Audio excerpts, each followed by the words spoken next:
Okay, so this week's parsha is Bamidbar, starting a new Chumash, book of Numbers, as some like to refer to it. Now, Parshas Bamidbar, very interestingly, is read, always read, the week before Shavuos, the Shabbos before Shavuos. And we're going to skip text 1 for a second, and we're going to take a look at text 2, where it says the Torah portion of Bamidbar is always read before the holiday of Shavuos. Now, the question is why? We're going to get back to text 1 soon, but let's keep on going. Text 3 is actually not even from our parsha, but it's actually Rashi on text 1, where Rashi says, in Israel encamped there. In other words, Vayichan Sham Yisrael, that's from the verse in text 1, once again, not from Bamidbar. And what does Rashi say? In Israel encamped there as one man with one heart, that they were united as one person. So instead of saying Vayachanu, which would be the correct grammatical term, to say that the multiple people camped at the mountain, we say the word Vayichan, which means and he camped, which is not grammatically correct. So Rashi explains that it means that they were all united as one person, because usually all the other encampments were with complaints and with disunity, and something that unfortunately we could easily envision, and you know, it kind of makes sense, unfortunately, as human beings. So what was so special and so unique about this camping at the mountain of Har Sinai was that they camped as one united individual. So what does this have to do with the portion of Bamidbar? Why is this connected to the parsha that we read this week? So we're going to skip a few texts over here. We're going to come back to these, and we're going to go straight to text 6. No, I'm sorry. Text 8.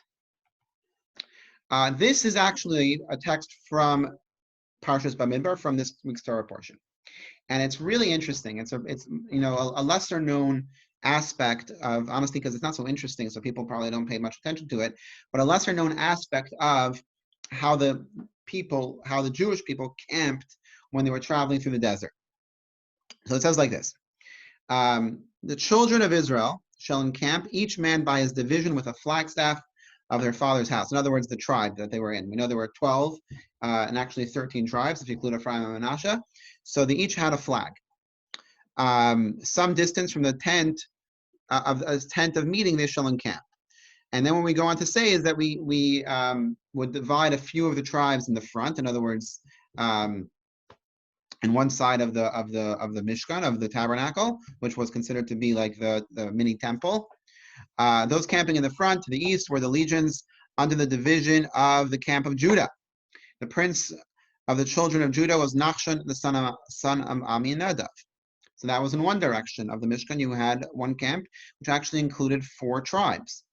Then you had another area, and this was the legions under the division of the camp of Reuven, was to the south, and that included the prince of the children of Reuven. Sorry, it was the 4 tribes that were united under Reuven, that included the prince whose name was Elitzur, the son of Shteor. And then to the other direction, I'm sorry, we're going to, this is the Levites, which were right next to the Mishkan. And the 10th meeting shall set out with the Levite camp in the center of the other camps, just as they camp, so they shall travel, each man in his place, by their divisions. So in other words, you had the 2 camps on either side. Sorry, you had 2 camps on one side of the Mishkan. Then you had the Levites, who were like close in the center of all 4 camps to the Mishkan. And then you had another group, the legions under the division of the camp of Ephraim, were to the west. The prince of the children of Ephraim was Elishama, the son of Amihud. And then you had another camp, the legions of the division of the camp of Dan, were to the north, and the prince of the children of Dan was Achiezer, the son of Amishadai. So just to paint the map, to simplify it, you had the Mishkan, you had the tabernacle in the center of the camp, and then you had 4 groups sort of surrounding all corners of the tabernacle, with the Levites in the middle, with the Mishkan, with the tabernacle. So, and there were 4 tribes in each camp. In other words, 4, which would equal 4 times 4 equals 12, and the 13th was the Levites that were in the middle. So the question is, why was it so important for each tribe in each camp to sort of be under their own flag? What is the flag that they're trying to represent over here that doesn't necessarily seem very Jewish? And what do I mean by that? Because this is definitely a little bit political, and we'll try to avoid the controversial side of the political aspects of it. We're more trying to talk from a Torah perspective of how to look at society and how to look at the idealism that goes along with society. So, there's definitely a strong movement and argument for why is there a need for identity within a specific culture or nation or country or government. In other words, like for example, there's a lot of talk about why do we need to have borders? Why do we have to have an identity saying these are Americans and these are Canadians and these are Mexicans? Like, why do we need that? Aren't we all human beings? We're all part of the human race. We're all united as like, why would there be such division when it comes to society? Now, Judaism, ultimately, we like to say we believe that everyone is equal. Everyone's meant to be treated equal. There's no division. There's no reason to identify one group versus another group. So why are we dividing the people into these camps based on their tribe? And what is up with the flags?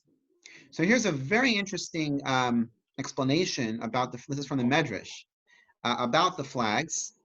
And where the origin of the tribes having flags. So this is very interesting. This is from the Medrash Rabbah. This is text 9. It's on the screen, but you could also have your textbook that I emailed out. You're welcome to use that as well. So it's text 9. When God appeared to the Jewish people on Mount Sinai, 22,000 angels accompanied him, all under the banner of different flags. In other words, there was a legion of angels, and this is, by the way, when Hashem revealed himself on Mount Sinai to give the Torah, to give the 10 Commandments, and present Moshe with the 2 tablets.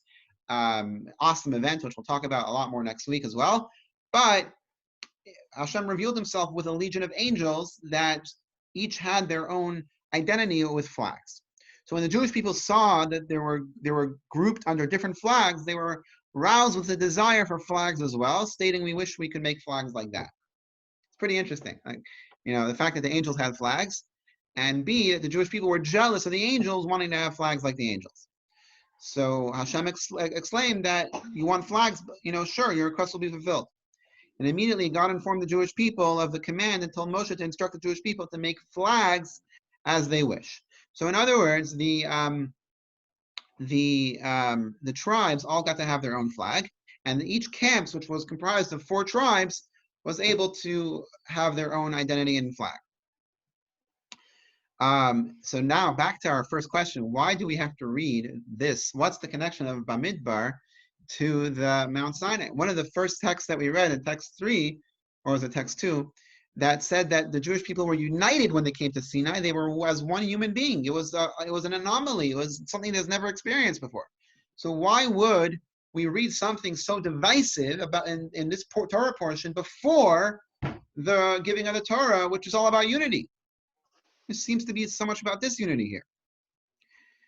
By the way, if you have any questions, please feel free to unmute yourself because this is a bit of a complex topic. So if there's something you don't understand, please don't hesitate to chime in. And we're not on Facebook, by the way, so it's a little more, like, don't worry, you're not going to be judged by anyone. So text 10, this is a continuation of the Medrash. In other words, the Medrash was the first statement about the flags, but this text 10 is a Hasidic author who was if you look in the text on the right, he was a disciple of 2 of the great Hasidic rabbis, Rabbi Elimelech of Lizensk and the Choza of Lublin, who was known as the seer of Lublin. So here's what he says. The Jewish people saw angels under their flags, namely that no angel intruded into her colleague's lane. What attracted the people to the flags that the angels were carrying or that were united under? What was so special about that flag? So what was intriguing, according to this commentary, is that it wasn't the flag itself. It was the fact that they identified with a specific area of life, or whatever life is considered to be for angels, and they didn't interfere with their colleagues. So for example, the angel Michael Michal, by the way, is how this is pronounced, and he is known with specific powers that were given to him for specific missions. So he does not intrude in Gabriel's lane. Gabriel is the. I'm sorry. I have a question. Yeah, go ahead. What is the relevance of having a flag? That's our question. That's what we're trying to figure out. Like, why were they so intrigued by having a flag? Oh, okay. But there's nothing about why the angels had the flags, what it meant? Well, that's what we're trying to explain right now. In other words, we're trying to understand what was the significance of them holding flags, that not just what was the significance, but more importantly, why was it so intriguing to the people that they wanted that too. So we're going to answer both questions in this text, or we're going to try at least. But if this text doesn't answer, if you don't feel like it answered your question, chime in and we'll make sure we have it understood before we go further. Okay.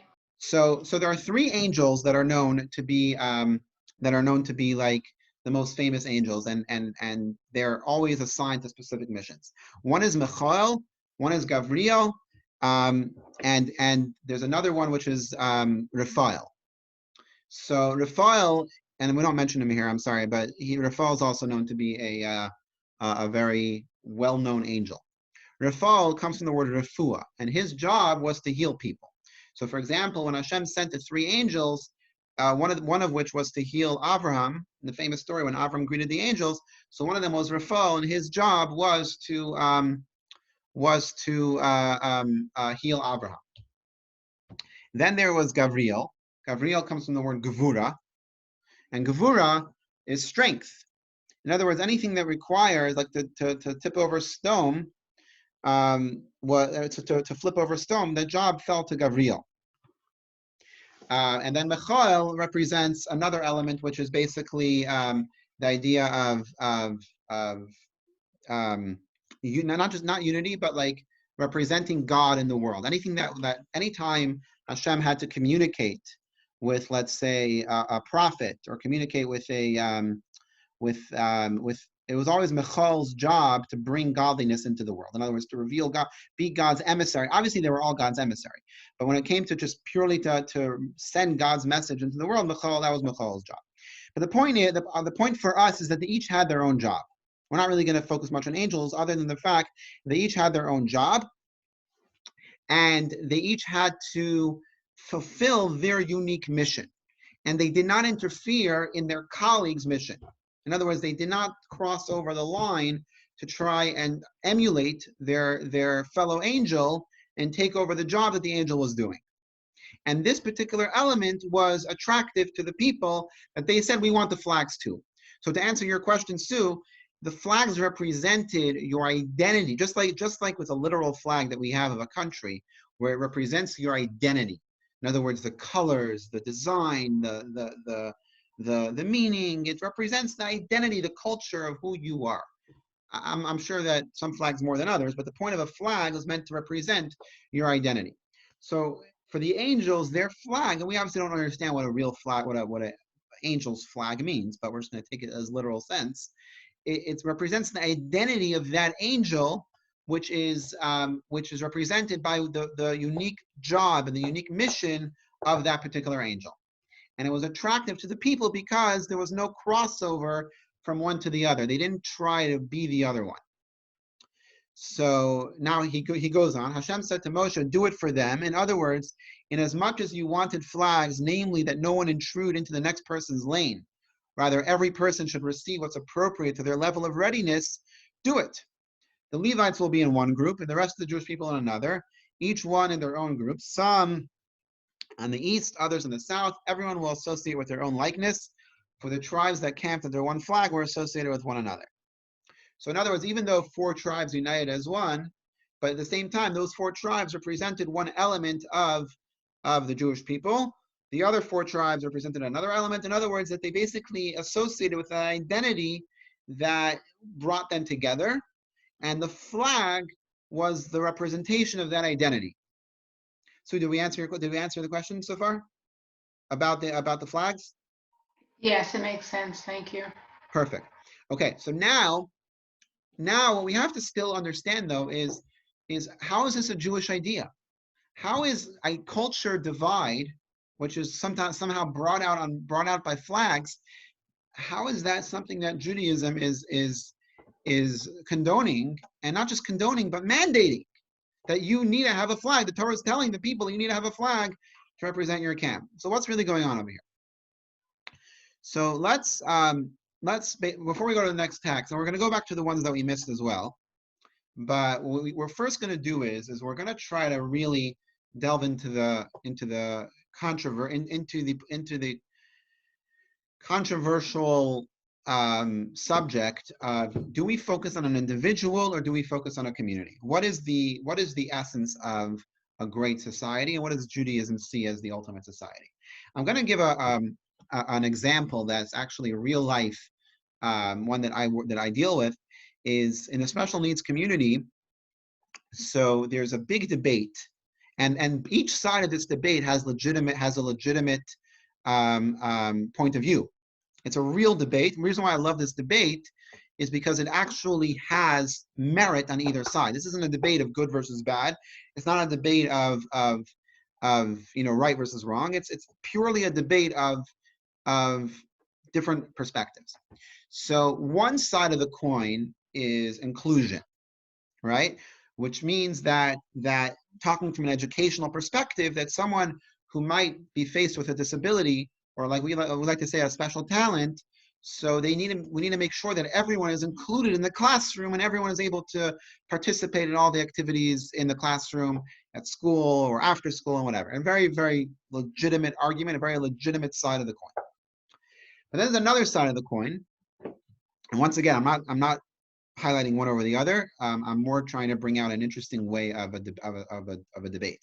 The other side of the coin is that's not fair to try and make someone be part of a group that they don't necessarily feel comfortable with. So in other words, let's just use a metaphor. Let's say there's a math class and there's someone who's really not good at math. That would be me in this case, who's really not good at math and has to basically be in this math class with other kids who are really good at math. It's not fair to me that I'm basically going to feel like I'm inadequate because I can't learn on the level that they are.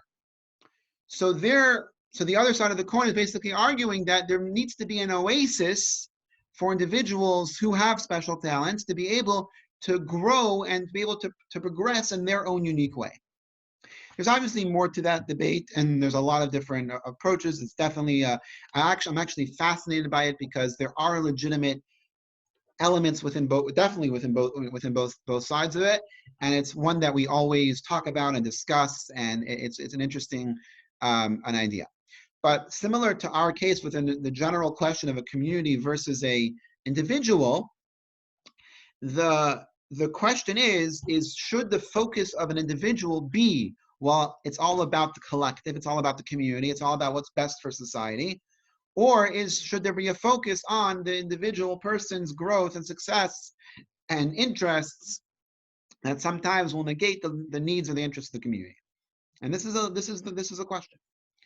So what we're going to do is we're going to go back, before we go to text 11, we're going to go back to the few texts that we missed in the first section here. And we're going to talk about this unity or this community that this side of the coin of how we're all united, we're all one, we're all equal. So I'm sorry, I'm scrolling here a little bit too far.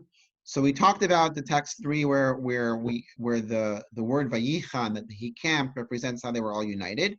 How is that possible? Skip text 4 for a second. Text 6 is where the Alter Rebbe in Tanya explains what it means to be united. So how is it possible? When they say love your fellow as yourself, like you could say as many times as you want, but it's almost impossible to do that because a human being is conditioned to love him or herself, and it's to just say that you're going to care about someone else like you do yourself, is, especially assuming that they're not family, is beyond human nature. Like how do you get to that level? Like you could say it, and you could say it in the morning prayers, and you could make speeches, but like practically it's very hard. So the Alter Rebbe gives an insight in how it's possible in the famous chapter 32. Here it goes. This is text 6. It is possible in as much as our souls are all paired one with the other, with one parent. Thus, all Jews are called siblings by virtue of the root of their soul in the one God. It is only the bodies that are distinct. So the Alter Rebbe basically, to preface this, had a question about the famous story of Hillel. When he was approached by the convert, that the convert asked, the potential convert that asked, teach me the entire Torah while I stand on one foot. So this convert asked Hillel to teach him the whole Torah. So Hillel answered, do not do unto others what you don't want someone to do unto you. The rest is commentary, go study. That was Hillel's response. So the Alter Rebbe asked the question that makes sense for all the parts of the Torah that are representative of our actions between one person and another person, between one human and another human. That encompasses all of those mitzvahs. But there are other mitzvahs in the Torah and other elements of the Torah that represent our relationship between us and God. How does Hillel's statement encompass that, those mitzvahs as well? And this here in text 6 is his answer.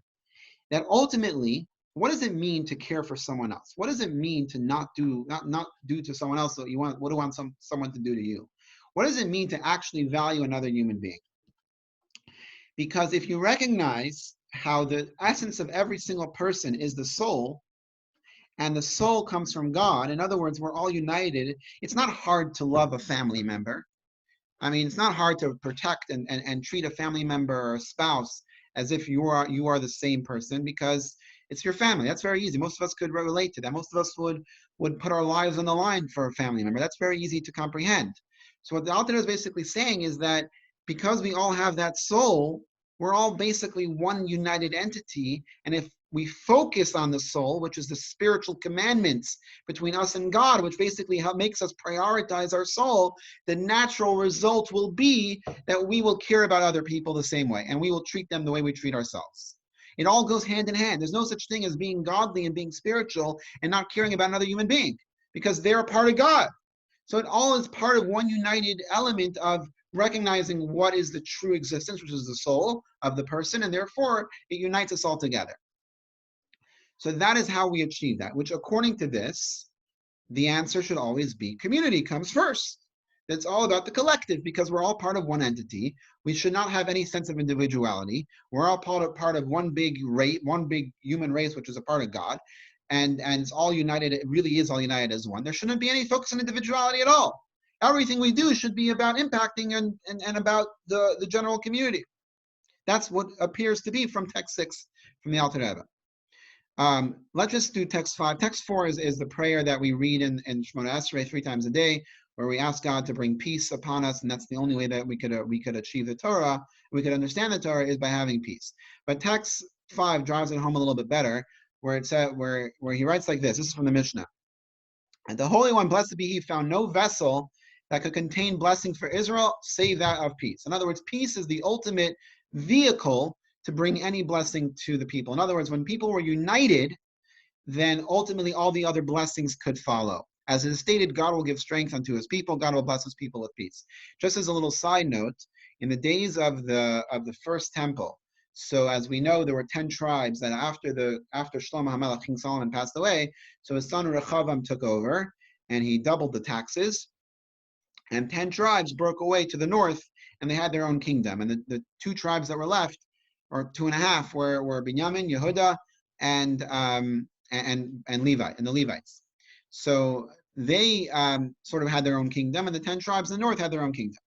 Now, if you study the Tanakh, you'll notice that the tribes of Judah and Benjamin, Yehuda, Binyamin, and Levi were, they were encamped around the Beis Hamikdash, around the temple, and for the most part, their behavior was good. For the most part, they were, still committed to God. They didn't have any idol worship, and they were, definitely considered the better of the 2 kingdoms. While the northern kingdom of the 10 tribes, they were steeped in idol worship, and the famous Jezebel, with her evil behavior, she was the wife of Achav, the king of the north.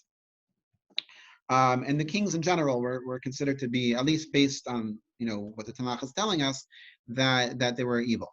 Yet, if you look at some of the historical wars that Achav would fight, he was always victorious in his wars against Assyria and the other nations that they would fight.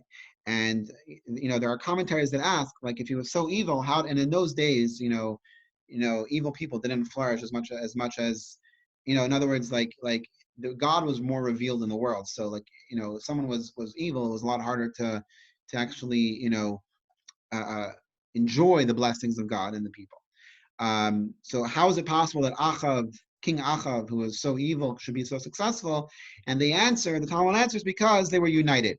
In other words, the people were always united when they would go to war, and that unity is what brought upon the blessing that would bring them victory. In other words, even though they were full of idol worship, and they had very little in terms of spiritual, mitzvos, Torah, or anything else, yet because they were united, that brought them the success in battle, which tells us that peace is the ultimate vehicle for the blessings that we want to bring down from God. So that is section 1, where we see the side of the coin of community, unity, and the collective. And it's all part of, everything we do should all be to benefit the community. Now let's go back to text 11. So text 11 is starting the other side of the coin. The other side of the coin, let's take a look at this. This is from Mishlei, from King Solomon, and it's brought down as one of the principles of education in Judaism. Here goes. Train a child according to his way. And if you do that, even when he grows old, he will not turn away from it. In general, if you study Mishlei, Proverbs, everything is very cryptic, and without the commentaries, it's very hard to understand it. But what is obviously happening here in text 11 is that King Solomon is saying, and the commentaries bring it out even more, where the idea of to his way means that every single child should be evaluated for their individual strengths and their individual interests, and that's how you should educate them. In other words, instead of trying to fit a child into a cookie cutter system, and this is Shlomo HaMelech, the smartest human being to ever live. So this is not some, modern approach that was recently discovered. This is written in the Torah, where instead of trying to fit a student into a cookie cutter system of here's what they ought to be studying, and here's what defines their success, this grade, this test, this SAT, instead of trying to push a child through a system that isn't designed necessarily for them, create the system around that individual, around that child. Instead of trying to sort of judge a smart student by a pre-existing curriculum, create the curriculum around what is the child interested in and what could the child excel in, and challenge the child based on those specific elements and that criteria that they have already built in. Al pi darko, according to his way, which is a revolution in education. And we see now how IEPs are becoming very popular. And IEPs, the original idea of an IEP is from right here, from Shlomo HaMelech. So here we see the focus on the individual, that the individual's unique way and the unique abilities should be the driving force of the education process. Right, say it now. Yes. What is IEP? Oh, I'm sorry. It stands for Individual Education Program. Okay. Basically, in school, there's an idea that instead of with I guess certain classes or certain, I'm not so familiar with how it works, but basically it's that you create an individual education plan for each individual student. That's basically the idea. And I'm sure it applies differently in different schools, in different classes, in different ages, but that's the general idea. So let's skip text 12. It's interesting, but we'll get back to it. I want to get to this main point here. This is text 13, and this is from the Alter Rebbe again, where the Alter Rebbe let's do the text. Even in the case of the laws governing things prohibited and permitted, which have been revealed to us and to our children, we find differences of opinion among the Tanoim and Amoraim, which are the sages. In other words, Tanoim were the sages of the Mishnah, and the Amoraim were the sages of the Gemara, from one extreme to the other. And this is very interesting. Many people think that when you study, Mishnah or Talmud, and you study the different opinions in Jewish law, that somehow these opinions represent the human approach to understanding the Torah. That God basically gives us a confusing confusing law in the Torah, and people with their own opinions are deciding how they feel should be the law and not be the law. And it couldn't be further from the truth, because even though you'll look at many different conversations within the Talmud, and you'll see very diverse ways of observing Jewish law, there's a reason for it, and here's the reason. These as well as these are the words of the living God, a reference to the source of life for the souls of Israel, which are generally divided into three categories: right, left, and center. Which right, left, and center represent three attributes of the soul's makeup, which is chesed, kindness, gevura, discipline, and then it misses one, which is tiferes, which is the combination of the two. Accordingly, these souls that stem from the category of kindness are likely inclined towards kindness of leniency in the decisions and so forth, and this is no. So in other words, let me just try to explain that for a second. So basically, the world is one of the first. This is a little Kabbalistic, so just bear with me here. One of the first divides within God's energy when He created the world was known as the 10 attributes, the 10 sefirot. Now, what are the 10 sefirot? The 10 sefirot, before God created the world, everything is infinite. God is infinite. There's no levels. There's no steps. There's no essence versus revelation. It's all one. God is just infinite, pure infinite. But then God clears out of space, and it's still revealed in there, but He sort of is able to hide His revelation in that space. And the first level of energy that He brought into the world was broken up into 10 characteristic traits, which are known as the 10 spheros, the 10 attributes. 3 of those attributes are what we know as chagas, which is chesed, gevura, tiferes, which means kindness, not just kindness, but kindness in the sense of a flow. Like, some people are like a ball of energy, just always giving, always like sharing of themselves. Kindness is what we use as a term to describe it, but really the word chesed means flow, that it's just always flowing, always just, coming out. More outgoing people are probably in that category of chesed. Then you have gevura. Gevura, even though the translation is strength, the representation in the trait in the attributes is discipline. And when we say discipline, it doesn't mean the literal discipline. It means reserved. Certain people like to be more reserved. They don't like to show their emotions. They don't like to advertise, wear their emotions on their sleeve. And it's a good thing. By the way, none of this is good, bad. It's literally different. That's all we're trying to bring out. It's different. So there are some people that are more about, self-control and less expression. You'll never find them untucked. You'll always find them put together, and they're more from the side of gevura. Tiferes, which is the third attribute, is more of a harmony of the two sides. But at the same time, the problem with Tiferes is sometimes they live a bit of a contradiction because they never know which of the sides they are on. There's a lot more to talk about this, but what the Alter Rebbe is saying here is that certain sages their souls were more representative of the chesed side, and therefore they ruled a certain way, not by their own imagination, but by their soul, by the godliness that they were revealing in the world. That aspect of godliness wanted them to rule this way in the Jewish law. While the sages on the other side of the coin were more in the revelation of a different element of God, of godliness in the world, and therefore they were compelled to rule in a different way. So it's all part of God. It's just a different representation of God in the world. So it's both godliness. They don't necessarily contradict in a sense that one of them is right, one of them is wrong. It's just different.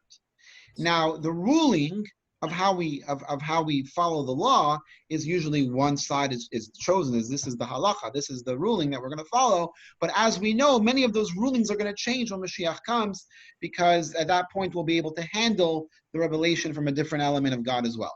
So what I'm trying to get at, and what the Alter Rebbe is sort of bringing out in this text over here, is that people, souls, even though we're all part of the same God, but souls have a different characteristic from God to reveal in this world. And those characteristics are different. And they're by design to be different. And they have a mission to accomplish that is different than the other person's mission in the world. Let's just read this last parenthesis here. If diversity of legal opinion are subject to the source of one's soul, then there will certainly be diversity with those matters that are more private, namely the emotions, love, and fear of God, every person according to how they estimate in their own heart. So in other words, every human being has a different element in their soul that represents what they are meant to accomplish in this world in revealing godliness. Okay, this is a famous, I can't skip this one. I want to, but I can't. It says from the Kotzker Rebbe, and it's a famous line, one that has been used many, many times. And it's a bit of a tongue twister, but we're going to read it because it is really powerful and important. So here goes. If I am I because I am I, and you are you because you are you, then I am I and you are you. Which practically means that I am an individual, you're an individual, and we don't necessarily need each other. We're both fine. We're both, But if I am I because you are you, and you are you because I am I, then I am not I and you are not you. What does that mean? That if my existence, if my being myself, by the way, if anyone wants to chime in here, please do, because I'll explain it, but if you have a different perspective, please join here. But if my existence depends on your validation, in other words, if I am I because you are you, in other words, if my existence, if my security, if my feelings, if my abilities depend on you being you, then I am not I and you are not you. In other words, there needs to be a recognition. I'm not I and you are not you. Sorry? No. In other words, what he's saying here is that there needs to be a recognition that every individual has a foundational reason for being in this world that does not depend on another person. Let me just explain that, because it doesn't mean we don't depend on each other. We do. We want to be interdependent. But at the same time, there needs to be independency first. And there needs to be a sense of there's a reason why you were born. There's a reason why your soul's in this world. And no one else could accomplish what your soul could accomplish. In other words, your existence is 100% valid and legitimate and on purpose, and not, God forbid, only dependent on, what other people do or think of you. And this is a big challenge in today's society, where too often validation from others is what gives us the sense of purpose, satisfaction, happiness, whatever else we might be looking for, sometimes depend on the opinion or the approval of others. And that's a very big mistake. And that's sort of what he's trying to allude to, that don't fall into the trap where you need to have that validation from another human being, because your validation comes from God the day that you're born. So here's another gem from the Alter Rebbe where he explains it a little bit better. And this is a very important text. So text 15. Every Jew is part of one large body.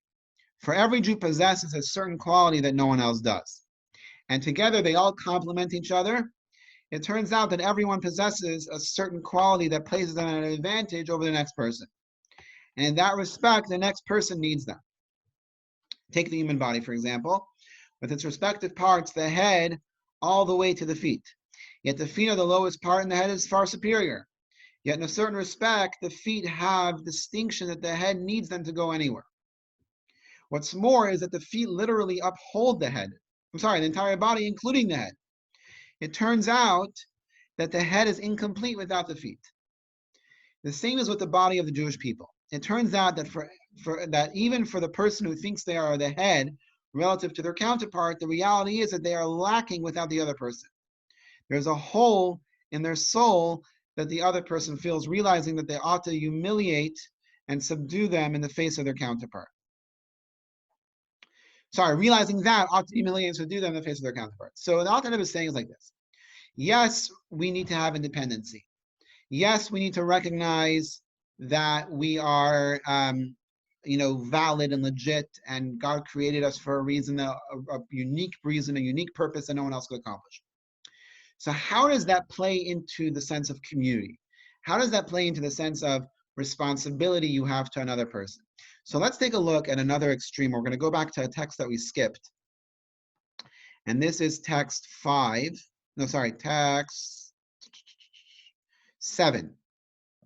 And this is from Sodom. Sodom was the city that was destroyed by the angel we talked about because they were not because of the reason people think it was, but because of their treatment of other people. And primarily they looked down at other people. They were the first Nazis, to tell you the truth. They believed in a society that no superior race should have to should have to look after a less fortunate individual. In other words, they would punish someone if they would help a less fortunate person or a poor person, because they felt that that person should figure it out.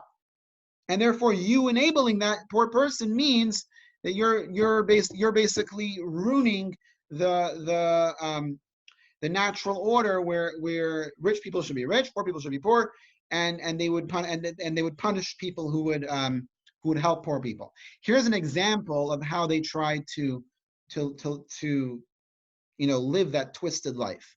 So when a pauper would enter Sodom, this is text 7, and thereafter wished to leave, so what would they do? They would immediately lay him down in a short bed. In other words, a bed that they felt was the right size of a person. Here's the ideal size of a person, and they would put him in that bed. And if the portion of his legs would extend over the edge of the bed, they would cut him off. And if the person was too short, they would lie him down in a long bed and hold him down and stretch him out until the body filled the bed, and then of course they would kill him through doing that.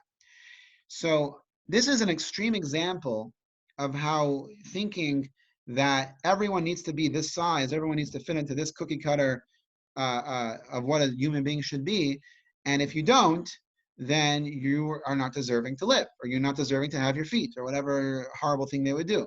In other words, the idea that the reason why we read that text is because we have to be careful. The idea of community is very important, but it has to be built on a sense of, first, there is uniqueness to every single human being. There's difference. God wanted us to be different, and that's why you had some sages who ruled from the attribute of chesed, from kindness, and you have some sages that ruled from the attribute of discipline, because God wanted there to be difference in the approach to even studying Torah. God wanted there to be difference in every aspect of life, especially amongst human beings. And that's part of the purpose of creation. It's part of what we're here to emulate. So therefore, recognizing each individual for who they are and what makes them unique and what makes them different is the key to understanding the ultimate level of community, the ultimate society. Because only when we recognize our individuality, we're not threatened by the success of another person. Because if we know what success means for us, then we don't have a problem with another person who's successful, because it doesn't threaten us. So when you have that independency, when you have that sense of, I know why I'm here in this world, God created me for a reason, only I could accomplish that mission, then someone else's competitive nature or what might seem as competition doesn't threaten me. Because in other words, we're all accomplishing something different and unique in the world and not meant to overlap, which is the idea of the flags. Let's go a little further here. Sorry about that. Okay, so I'm not going to read this whole story. You're welcome to read it, though. You have the text. This story is a story from the Frierdiker Rebbe, from the previous Rebbe, where he outlines the idea of the difference between the soul's mission in the world, and how you had a situation here where the souls sort of mixed up their missions and didn't really fulfill what their purpose was, even though they meant well, but at the same time recognizing the uniqueness of what you bring to the table is crucial. But here's what I really want to get to. This is text 17. All children from the age of 1 month, even tiny infants, should accompany their parents to hear the Torah being read, particularly the Ten Commandments on Shavuos, which is next Friday. Obviously, this year we may not be able to do that, but generally speaking, it's something that we should do. That children and every Jew should be in the temple to hear the Ten Commandments. They should do so in a holy place with a congregation of many tens of people with blessing prior to the following the reading. This replicates the scene of the giving of the Torah at Mount Sinai.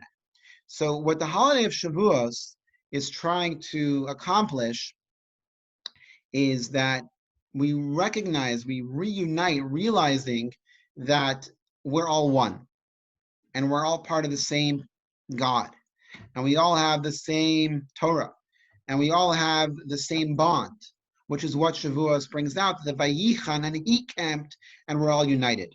However, we read the portion of Bamidbar, which is the story of the flags and the tribes and where they would camp, as a prelude to the unity that we experience on Shavuos. And now we're answering that first question that we had in the beginning of the class. Is that in order to experience true unity, in order to really appreciate the unity that is meant to be brought on by the giving of the Torah, it is only possible to achieve that success and that connection when we first realize how we're all unique. And that's brought out in the portion of Bamidbar. That when we read about the camps, that they would camp around in different groups with different flags and different identities, recognizing that they all play a different role in the community, and they all play a different role in the society that they're trying to build, and they all bring something unique to the table, and they all play a very important role that is necessary in this one body that we're trying to be.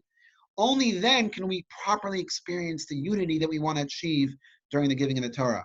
Only then can we recognize that we really are part of one body.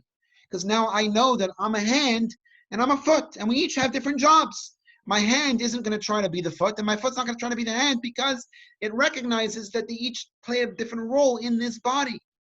If we come first with the unity, straight just trying to say, oh, we're all one, we're all united, we're all perfect, we're all part of the same entity, but it might work for a little bit, but at the same time, eventually there's going to be, well, if you're doing that, well, why do you need me? Or if you're, we're all not necessarily going to recognize the unique role that we play.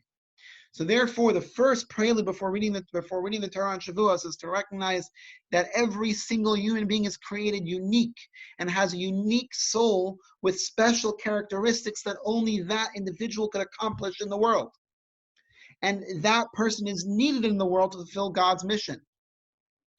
However, because we all come from God and it's all really is God's mission, yet we play different roles in it, we can actually unite and rally around and recognize how each one of us are needed in order to fulfill this mission.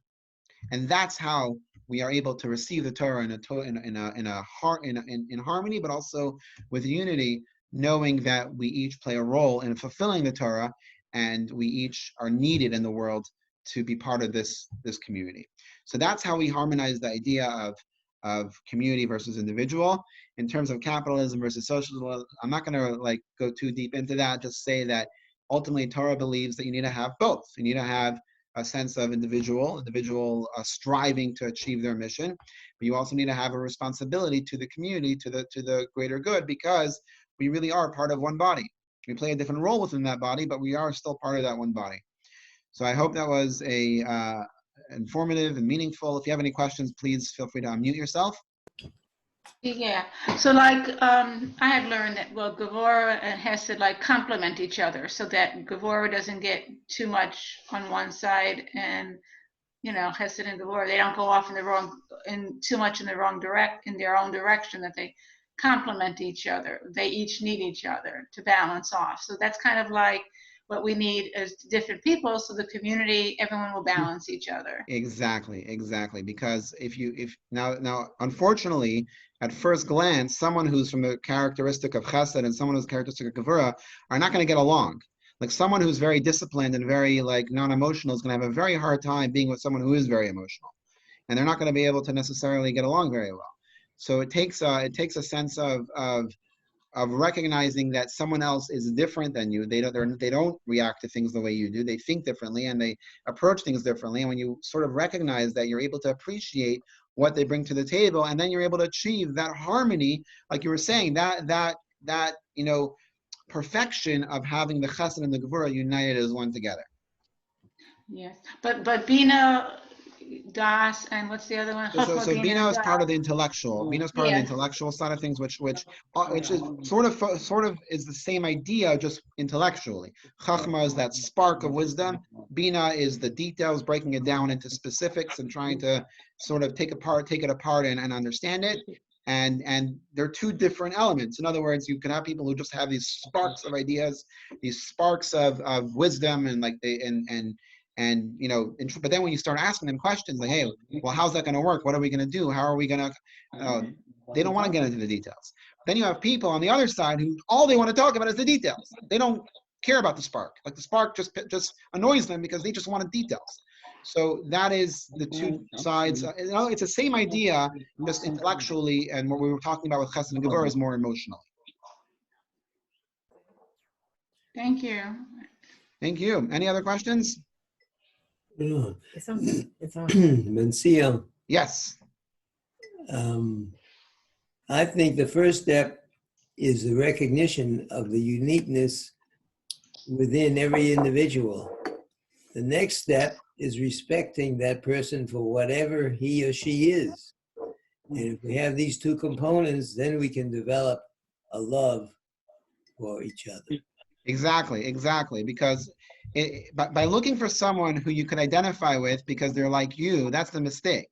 Because that means you're just willing to connect and to respect someone who you could understand or you could appreciate or you could connect with. That's a very selfish way of looking at it. But what you're saying is that you need to be able to see someone else who you don't understand, who doesn't make sense to you, who doesn't behave like you, and yet still appreciate their difference and still appreciate the fact that they are a different person, and you still could respect them and accept them for who they are and celebrate them for who they are. That's where you're able to achieve the unity that we're talking about. You're exactly right. I have to chuckle because you said an educational system should be built around the individual for his particular needs. And I was just reading about one of the most successful businessmen in the world. He went to 9 schools before he graduated high school. And I don't think he left each one voluntarily. Because they kicked him out. Oh, they kicked him out. Yeah. Is that Einstein you're talking about? No. Yeah, but it's true because some of the greatest businessmen, some of the greatest inventors were people that were misunderstood in school, and they were not